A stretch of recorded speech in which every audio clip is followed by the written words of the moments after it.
Thank you very much. And you just listen to a young girl who was saying that the Nigerian community here is totally very angry. It covers all the aspects and various techniques of our development. Was the Ijaw country of the Niger Delta of the Federal Republic of Nigeria. He went to several schools. His major academic genesis was at the government college, Ujeli.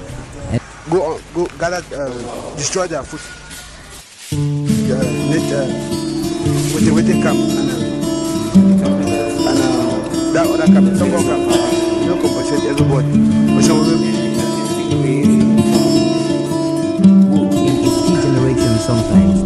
Today our focus will be in the style of T.G. Clark, a poet and writer, and we shall also be very interested in his point Akmo dancing. Some lives are meaningful, some are empty. Lives that are meaningful, with too much meaning and riches to offer humankind. After some of these earthly adventures and no more, one can still find footprints of these great lives on the pavements of our contemporary life. Good evening, you're welcome to the program Green Planet.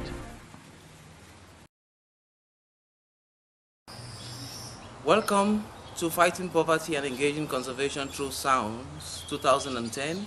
It is part of the Conference on Sustainable Strategies and Practices for Development 2010 as well. So in this presentation we will see the introduction that will tell us more about where CENDEP is located. Yesterday I couldn't do that because the other presentation was a little bit more on Arrow. We will know, we'll hear how CENDEP came into history. We will learn about the mission and vision of CENDEP, and then we will look at Analogue Forestry as a new technology in Cameroon, and then we will look at some of the results that we will have had after our intervention for 3 years now, and then we will look at the difficulties that we had in the course of implementing the Analogue Forestry project. We will look at efforts towards sustainability. In fact, this will go along side by side the Analogue Forestry. And then how can we help CENDEP? Is it through money? Is it through collaboration, partnership, or what? We will see that. And then what is our hope? What does CENDEP really hope for? And then conclusion and thoughts, some acknowledgement. In fact, CENDEP is located in my port, specifically at Samko Junction entrance, and it shares a building with Forest House, which is an independent business enterprise, whose creation was facilitated by CENDEP. So here you can see its position from African map, Cameroon map, and the Southwest map. So if you're here for your first time, that helps you to be able to locate where CENDEP is. So historically, CENDEP was created after a training, an aero training that was organized by the Limbe Botanic Garden in 1999.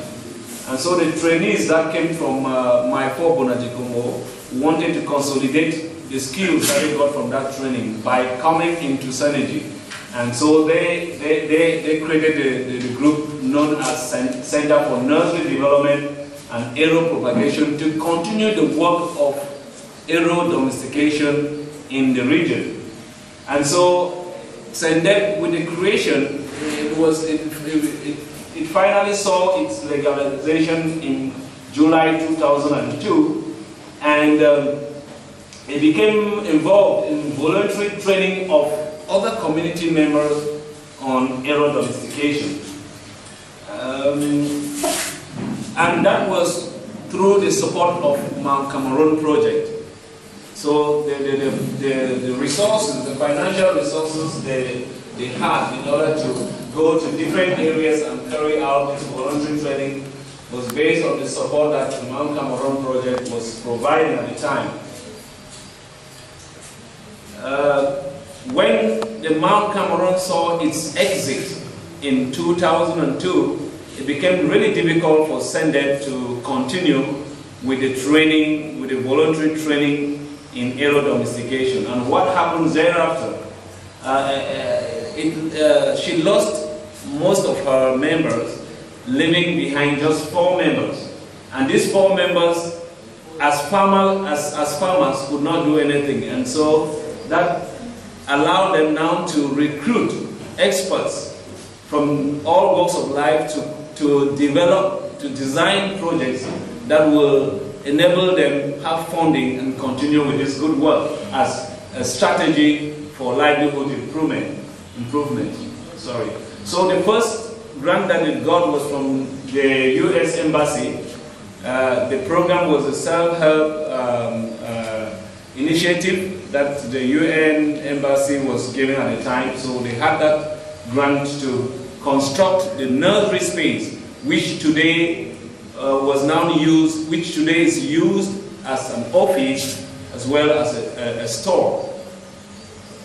So later came the Netherlands Committee of the International Union for the Conservation of Nature with a support for them to undertake the training in domestication of arrow around the buffer zones of Mount Cameroon.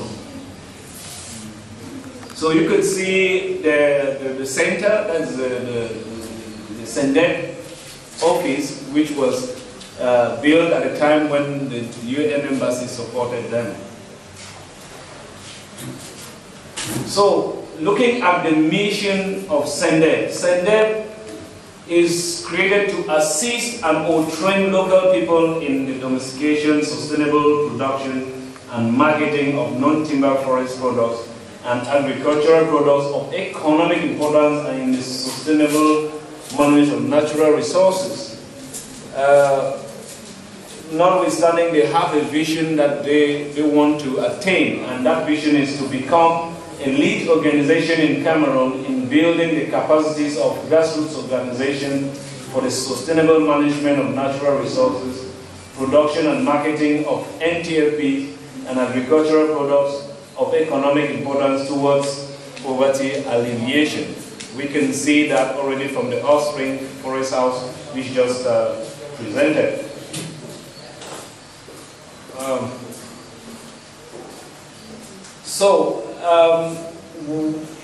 For me to begin my full presentation from the brief introduction I just gave about CENDEP, I would like to look at the topic, Analogue Forestry as a sustainable strategy for, sustainable strategy for farming. I would like to, give some clear-cut definition of the word analogue forestry.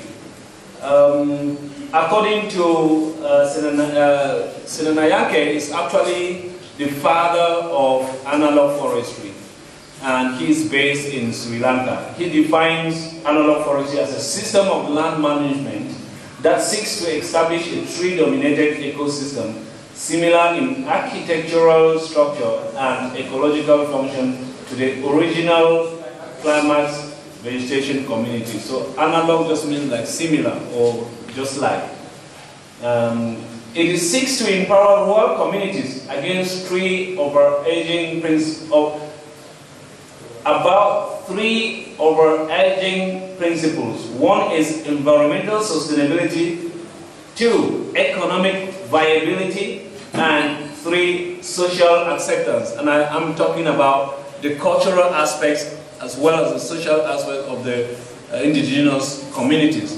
And so it ties with what Mr. Ivo talked about, the UN definition for sustainable development, something that has to do with the cultural diversity, something that has to do with the benefits for the present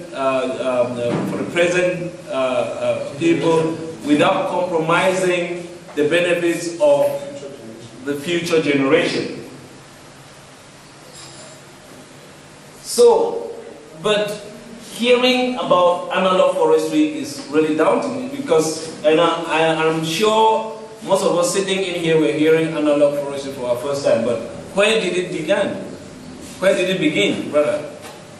CENDEP attended a workshop in Zimbabwe in 2006 where the Netherlands Committee for the International Union for the Conservation of Nature organized a workshop to introduce this technology as a system that will aim at restoring degraded lands. And Africa was seen as a potential place where this technology can work well, especially in most of our farming lands where soil fertility has almost been depleted. So, and in 2007, CENDEP was able to carry out a feasibility study in 7 communities in the Northwest province, specifically in Bui. And that led to the development of a pre-proposal that was considered eligible by the Committee for Ecosystem Protection Grants. And thereafter, CENDEP developed a full proposal, and that was given a favorable consideration. And in 2008, CENDEP actually began Analogue Forestry in Cameroon for the first time, and in Bui in particular. So, if you look at Analogue Forestry, it is a multi-stage approach, and it is very participatory, which means you can't come in here and you want to take on with Analogue Forestry initiative without involving the local communities, because it is actually preparing the local community for present and future benefits. So as we can see, it begins with agriculture, it takes you on to agroforestry, and then from agroforestry it takes you to permaculture, from permaculture it takes you to analog forestry itself, and with your analog forestry you get into the natural ecosystem. So these are some of the stages. Agriculture, we all know what it entails, doing our normal farming work while planting trees. By the time the trees start producing fruits, we are already at the level of agroforestry. Agroforestry comes in when we are not just putting in fruit trees, but as well as trees that will help to build the soil nutrient content. And permaculture is already a system that has an agricultural benefit as well as a benefit coming from the trees that you've planted. It could either be timber or whatever. Then that takes you to analog forestry, where you're already arriving at the climax stage. There is no longer permaculture, there is no longer agroforestry, and there is no longer agriculture. But then you have a mixed forest where you can actually go there and get fruits or other non-timber forest products, timber, and all that you put in your design process. So this is an example of a degraded forest in the Northwest. And if you look at the borders of this forest, it's been degraded by agricultural process. And when we studied this forest, our intention was to use analog forestry to restore this forest while providing alternatives for local communities to benefit. So what we did was to do what we call planning. And planning took into consideration the baseline, knowing what is happening. So you can see that is logging, there is burning through agriculture, there is now the strategic designing of how your analog forestry will come on based on the rate of deforestation and degradation. So this is actually mapping out the forest into different sections where you will carry out your analog forestry. And this is called the design process in analog forestry. So here now you come in to see already agriculture taking place with plants planted in the farm. And these plants that we plant in our farm usually take into consideration the local species. We are not talking about importing species to come and plant here, because in the long term they are going to completely change the ecosystem and making it unfavorable for certain species to thrive. So you see, from this aspect, from our farming we go to a permaculture, which is like, as to me, is already looking like a forest. And then that will take us to agroforestry, with its full potential to provide all the services that the communities need. And then here we are already having our full forest, and we can exploit timber for community benefit. We can, because then it will have to do with sustainable harvesting.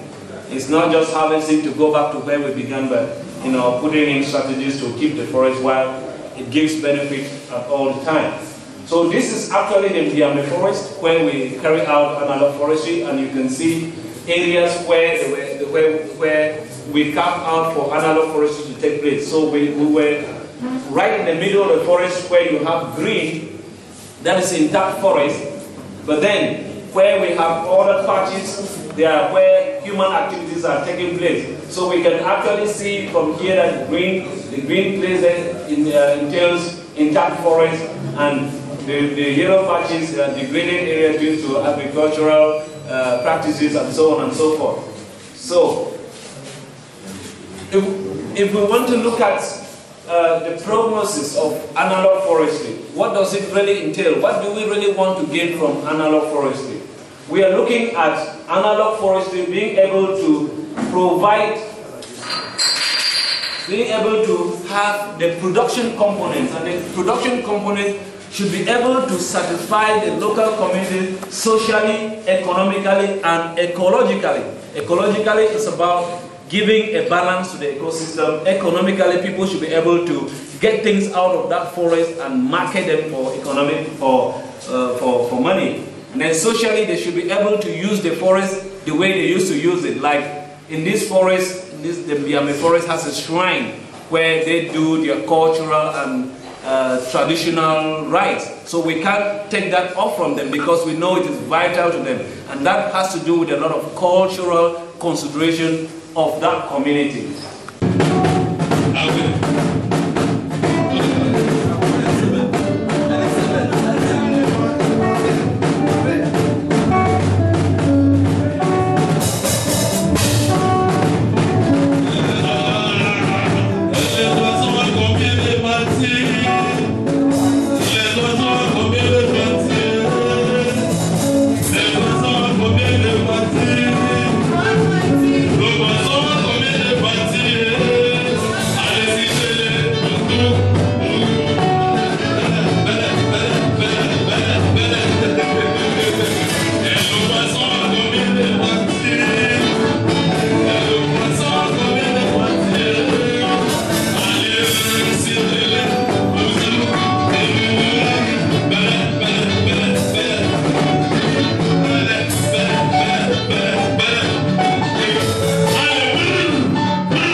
Arrey Ivo for the African Center for Community and Development.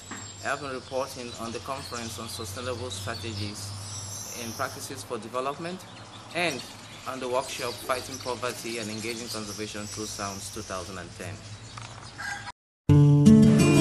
Thank you very much. And you just listened to a young girl who was saying that the Nigerian community here is totally very angry. It covers all those aspects of the various techniques of our general base was the Ijaw country of the Niger Delta of the Federal Republic of Nigeria. He went to several schools. His major academic genesis was at the government college, Ujeli. Go gather, destroy their food. With the camp and that other camp, Tongo camp, you compensate everybody. In its key generation sometimes. Today our folk will hear the style of Casey Clark, a poet and writer, and we shall also be very interested in his point Akmo dancing. It's something that needs to be exploited. Some lives are meaningful. Some are empty. Lives that are meaningful with too much meaning and riches to offer humankind. After some of these earthly adventures and more, one can still find footprints of these great lives on the pavements of our contemporary lives. Good evening, you're welcome to the program Green Planet.